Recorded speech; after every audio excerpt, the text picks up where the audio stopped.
드디어 돌아온 2020 제4회 망작 영화제 9편의 최종 후보작들을 만나보실 건데요. 9편의 망작 후보 중 과연 여러분은 몇 편이나 봤을지, 9편 중 아무것도 보지 않았다면 앞으로도 보지 마시라. 7번째 후보작은 바로 넷플릭스라고 안 할 줄 알았지. 충무로 기대주들 언제까지 기대만 하게 할 거야. 왜 SF인 거지? 바로 사냥의 시간입니다.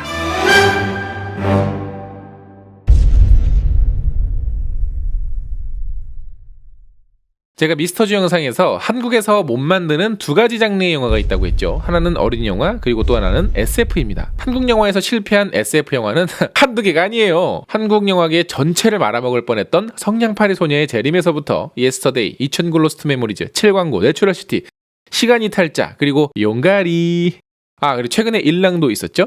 너무 많네요. 매년 있는 것 같아. 우리나라 작가가 쓴 SF 소설 중에는 정말 재밌고 기가 막힌 소설들이 많은데 왜 영화로만 만들면 대사부터 유치해지고 세계관의 상상력은 정말 구리고 설정은 왜 이렇게 구멍이 많을까요? 솔직히 이 영화를 다 보고 나오면 이 영화 굳이 SF로 만들 필요가 있었나요? 라는 생각이 들 만큼 무의미한 세계관이었습니다. 이렇게 가상의 미래를 표현하지 않아도 이 영화에서 묘사된 정도의 우울하고 어두운 현실이 어딘가 존재하고 있거든요.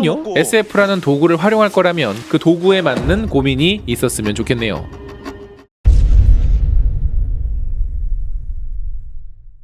제가 개인적으로 정말 싫어하는 요소 중에 하나가 특히 일본 애니메이션 볼 때 세상이 어떻고 인간이 어떻고 인류가 어떻고 이러면서 지가 만든 세상도 아닌데 마치 지가 신이라도 된 것처럼 무슨 아리스토텔레스라도 된 것처럼 온갖 개똥 철학을 읊는 거거든요. 이 지옥에서 벗어나서 그 지옥에서 겨우 버틴 거야? 그 지옥에서는 절대 벗어날 수 없어. 사냥의 시간은 그 정도의 개똥 철학은 없습니다만 이 지옥에서 벗어나자는 대사가 있는데요. 근데 이 영화 어디를 봐도 이들이 사는 세상이 지옥처럼 느껴지지 않는다는 겁니다. 스모그가 많이 깔리고 이렇게 망한 가게가 많고 여기 이제 아무도 안 와. 네, 요즘도 그런데 영동상권에는 빈상가들이 많이 늘었습니다. 유일하게 이 영화에서 이 세계가 지옥처럼 보이는 묘사는 오프닝에 나온 배경인데요. 중요한 건 주인공들 역시 그렇게 사는 것처럼 보이지 않는다는 겁니다. 배우들이 잘생긴 탓도 있겠지만은 굉장히 멀끔한 외모에 깔끔한 의상, 흠집 하나 없는 자동차.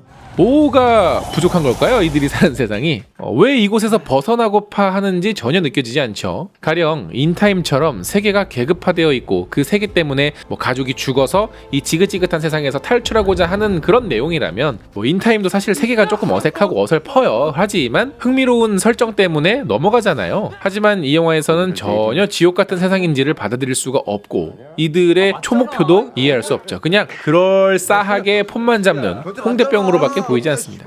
형님.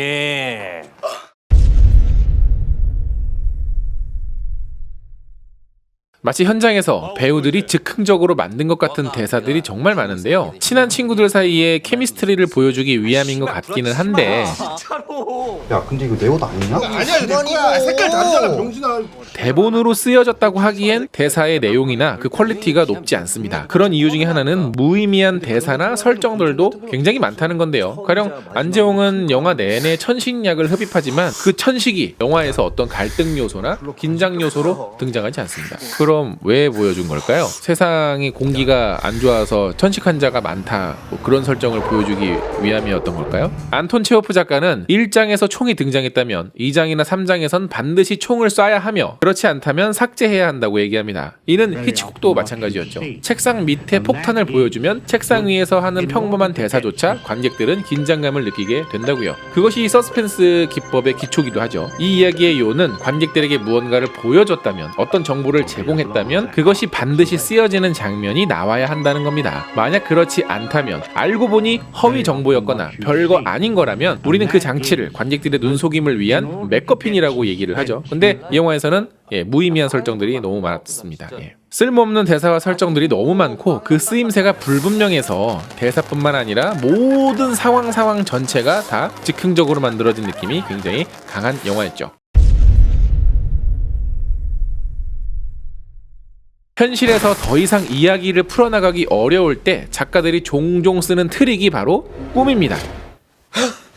어쩌다 한 번쯤 주인공의 꿈에 무언가 나타나는 정도의 묘사, 뭐 그 정도는 할 수 있어요. 그런데 이 영화 초반엔 전혀 그런 설정들이 없다가 중반 이후부터 갑자기 꿈의 묘사가 많아지는 것은 억지로 분량 채우기 하는 것밖에는 설명이 되지 않습니다. 중요한 건 이 영화의 전체 이야기가 굉장히 무의미하듯 꿈 장면 역시 굉장히 무의미했다는 것이죠. 영화 사냥의 시간에 투표하고 싶으신 분들은 아래 링크로 들어가 올 한 해 최악의 망작 영화를 직접 투표해주세요. 망작 한국 영화에 쓰디쓴 한마디도 남겨주시고요. 망작 영화제 본편에서 누가 최악의 망작이었는지도 직접 확인하실 수 있습니다.